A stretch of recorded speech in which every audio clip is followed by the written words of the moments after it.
সকলের কি অবস্থা? আপনাদের জন্য নতুন আরেকটি ভিডিও নিয়ে চলে আসলাম। আজকের ভিডিওটি অনেক বেশি মজার হতে চলেছে, তাই ভিডিওটি শেষ পর্যন্ত দেখবেন সবাই। পেঁয়াজ কাটতে গিয়ে এই মনের অবস্থা একেবারে খারাপ হয়ে গিয়েছে। যাই হোক, আমাদের আজকের ভিডিওটি মুড়ি মাখা নিয়ে। প্রথমে দোকান থেকে আমরা আমাদের প্রয়োজন মতো মুড়িয়া চানাচুর কিনে নিলাম, এন্ড দেন আমাদের প্রয়োজন মতো পেঁয়াজ আর ধনিয়া কুচি করে নিলাম। আর এগুলো আমাদের কিনতে হয় না, আমরা বাড়ি থেকে নিয়ে আসছি। আমরা 4 জন ছিলাম আর আমরা সকলেই আন্তরিকভাবে কাজগুলো করি।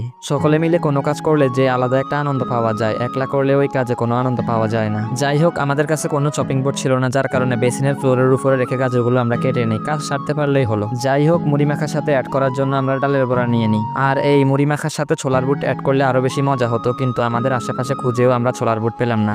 যাই হোক, যা পেলাম তা দিয়ে আমাদের আজকের এই মুড়ি মাখাটি করছি। গাজর কুচি সহ আমরা এতে সরিষার তেল অ্যাড করি। সবশেষে সবকিছু ভালোভাবে মিক্স করে নিই। আর এই মিক্স করাটা যত বেশি ভালো হবে, মুড়ি মাখার স্বাদ তত বেশি হবে। অ্যান্ড দেন এতে মুড়ি দিয়ে ভালোভাবে মেখে নিই। আর মুড়ি মাখার পাশাপাশি আমরা এখানে অনেক দুষ্টুমি পেজলামি করি। হয়তো কোনো এক সময় এগুলো করার জন্য কোনো সময়ই পাবো না, তাই সময় থাকতে জীবনকে উপভোগ করে নিন। এন্ড ফাইনালি আমাদের মুড়ি মাখা ডান। যাই হোক গাইস, আমাদের আজকের মুড়ি মাখাটি অনেক মজা হয়েছিল। মজার বিষয় হলো, আমাদের মুড়ি মাখাতে আমরা মোস্ট ইম্পর্টেন্ট একটা উপাদান দিতে ভুলে যাই, সেটি হলো কাঁচামরিচ, যেটি আমাদের খাওয়ার পরে মনে পড়ে। যাই হোক গাইস, আজকের ভিডিওটি ছিল এই পর্যন্ত। সকলে ভালো থাকবেন।